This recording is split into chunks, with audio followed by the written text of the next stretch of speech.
Hi guys, welcome back to my YouTube channel. Before we get started, please hit that subscribe button and make sure you hit that notification bell so you don't miss an upload. Follow me on Instagram at Maddie's_mood_swings.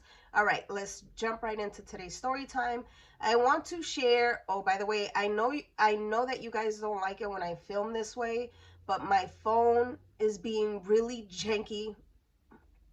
It's a miracle I can even do a video right now. So we're just gonna work with what we have, okay? Please be nice. Anyway, so I want to share the story of when I was in a very toxic relationship. It still has been my longest relationship I've ever been in. We were dating each other for about 5 years. And it was my first relationship. I started dating him at 16 years old. He's a year and some change older than me. Let's give him a name. Let's just name him Bob because that's the only thing that pops to mind right now. So I met Bob through a friend of mine. It was like her quinceañera, which is a sweet 16. And the very day that we met, we were like non-stop talking after that. We hit it off really quick. And I thought he was amazing. I was like, he's gorgeous, he's funny, he's smart, he's respectful, he's responsible, he loves his family. I was like, this man is everything. And and guys, when I met him, I was 16. And when I told if you guys seen my life story on the Soft White Underbelly, you guys know that I came out and told my truth about what was going on at home at the age of 16. And when I did come out and tell my truth, we were already dating. I was already dating Bob for maybe like a month and some change. I really don't know. But it had to been more than like a month. And I didn't, and my dad at the time was like, you can't see this kid anymore. You guys can't talk anymore, at least for now, because we were going through all of the investigation process. So I told him, like, you can't come over and we can't talk right now because I got so much going on at home. And I didn't have a phone back then. I couldn't afford to have a phone back then. I was working, but I wasn't making enough money to be able to get myself a phone. And so he came over and he gave me a phone, and we were able to keep in touch with each other that way. And then he also would take me to and from school all the time. And then at the time too, um, because he was the only part in my life that I felt was positive and that I felt like I was at peace and happy with, I neglected everything else. Like I didn't care about home because of all the BS I was going through there. I stopped really, like, I started slowly skipping school a lot with him because, when the person I told was a teacher about my abuse that I was going through at home. It was a teacher, and I didn't want to see that teacher anymore because at the time I felt like she was wrong for telling. And now I know better, but at the time that's what I was feeling. And I didn't want to go to school, so I started skipping school a lot with him. And then it was almost like we were inseparable, and I would listen to every single thing he told me to do. um I once we started dating longer and our feelings got stronger for each other, I really like fell for this boy, and I thought again that he can do no wrong, and that I had 1000% trust in him. And then I started working. I started working when I was 14 years old, and I was very much so very independent as far as like as far as like getting my own things since the age of 14, I never really had the need for anybody to get me anything.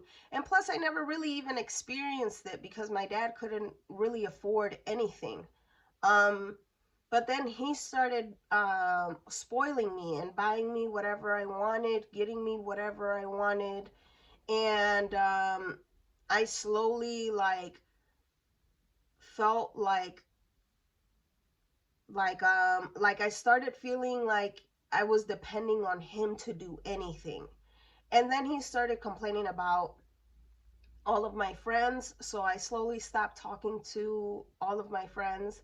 And then he started complaining about my girl cousins, who I'm very close with, and I slowly stopped talking to my girl cousins.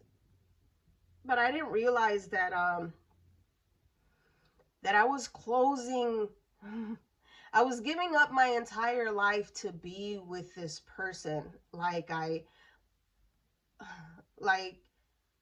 didn't talk to anyone other than him and obviously my little sister. My little sister and I were like this. We're attached to the damn hip still to this day. I love her to death. Um but then he started, and I would tell him sometimes like, "Hey, my cousin invited me to the beach." It was during summertime. "My cousin invited me to the beach. Can I go? Is it cool?" And that's even another thing, like I had to call and ask for permission to go anywhere. And I thought that, it was my first relationship. I thought that what that was normal. I didn't know any better. So I would call him and be like, "Is it okay if I go?" And I'm like, "Please, can I go?" And then he would be like, "All right, whatever." We would get into an argument every single time I wanted to do anything on my own.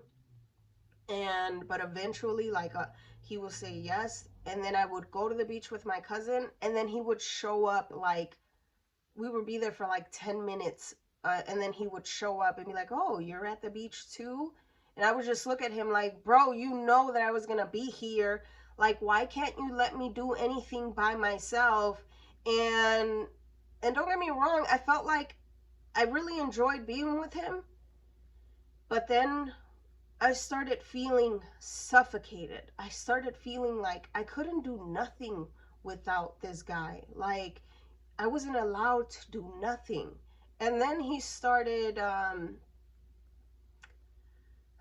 then we got into the space of sleeping together, and I wasn't ready, but I want to be clear that I didn't tell him that I wasn't ready. I wasn't, like, I wanted to say no, I'm not ready. I don't want to do this right now.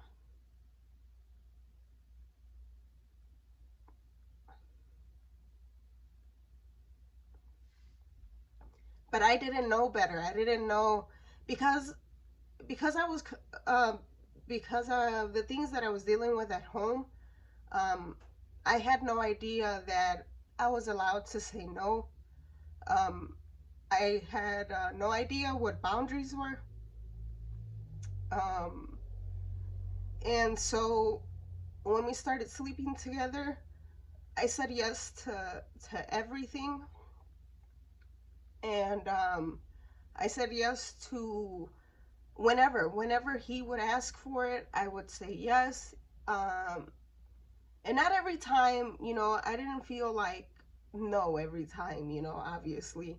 But there were moments, a lot of moments where I felt like I'm just not in the mood or just not right now, and I never expressed it. So guys, if you ever feel like you're not ready for something or you don't want to do something, do not do it. You have every right to express your needs and every right to set boundaries on what you're willing and not willing to do. It's entirely your choice whether you want to or don't want to. Um, so anywho, and then after that, he started to tell me what I can and cannot wear. Like I couldn't wear dresses, I couldn't wear skirts. I couldn't even wear a certain like underwear because he said that men know when you're wearing that type of underwear. Um, Again, I couldn't go out with anyone, and he called me like every hour on the hour to make sure when we were not together, to make sure I was at home. I remember one time, I don't know if this is gonna end up being a part two or not, but I remember one time I was working at Rainbow. I was working retail at Rainbow. I think I was about 18 years old at this point, and I got fired because I was supposed to show up to a group meeting, and I didn't because I was too busy arguing with him. And then I lost my job, and I remember like feeling like because he bought me everything and did everything with me, like he would make my doctor's appointments, he made sure to do every single thing for me, that I felt like I can't live life without this man. Like I can't do nothing for myself, he needs to do these things. Like I felt like my independence was nowhere to be found. I didn't feel the confidence to even make the doctor's appointment myself. Like I would get massive anxiety if I needed to do anything for myself. I would call him and be like, can you please do this for me? And he absolutely loved it. And then on top of that, him spoiling me came with a price. I had to do any and everything that he said. And if I misbehaved in his eyes, he would take away whatever he just got me. And then I shared the rainbow story because I spent a whole year without a job, and I gained so much weight in that year because I couldn't go anywhere. I wasn't even interested or encouraged to look for a job. Like he was like, no, you can just stay home. And it was around the like Blockbuster era where every Tuesday there would be a new release, and I promise you they knew me by name, and they would be like, Mari, we have your stack of new movies. And I would be there every Tuesday renting the movies, and I would spend the entire week um, watching movies because I couldn't go anywhere else.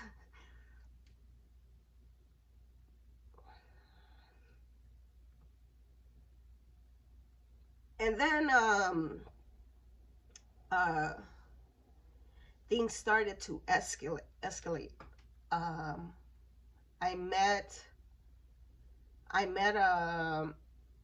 another guy through a friend, and now I am not proud of this, and I know that I was a coward for not breaking up the relationship, and for not thinking about someone else's feelings. And I ended up cheating on him with this guy I met. And I just remember feeling like, oh, he's a nice guy, I really like him, and I'm going to cheat on him because I felt so much anger. Man, did I feel so much anger. I was like, fuck you. Like, you don't even let me breathe. You don't let me do shit. I can't even wear my own, like, choose my own clothes. I don't even know who I am at this point. I like, it was almost like my revenge. And like, I wanted to hurt you the way you're hurting me. And that was I know that it's wrong now, but back then, um, I didn't, I felt that I was justified. And so, but then I got caught, and things went really bad. He started to, my phone was under his name, And so he asked that he could receive a history of my conversations. So if he saw, I think that he only received like the numbers of the people that I was like calling or people that were calling me. And if any number that he didn't recognize was, if the conversation was more than 10 minutes, he would he would go ahead and call that number and see who it was. And then like his jealousy like went through the roof after that.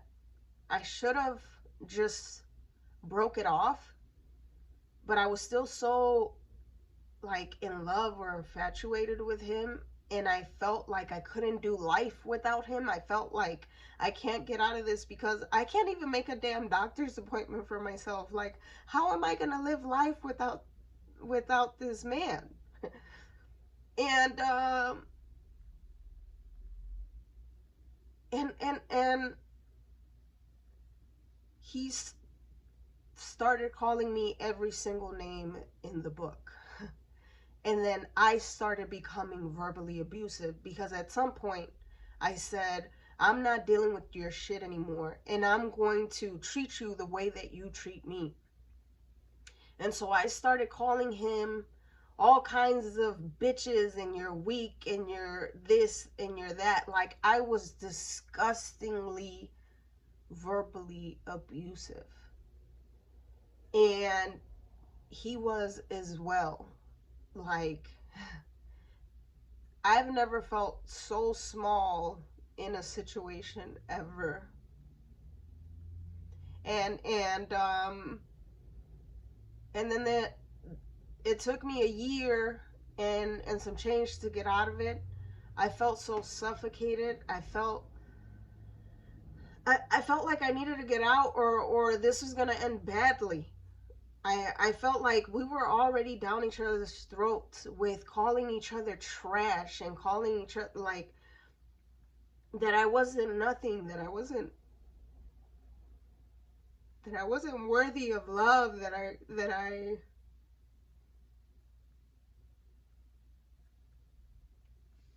he had said some things that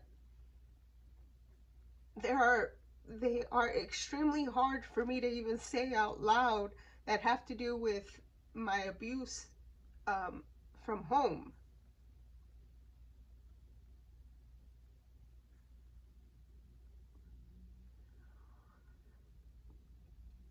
And then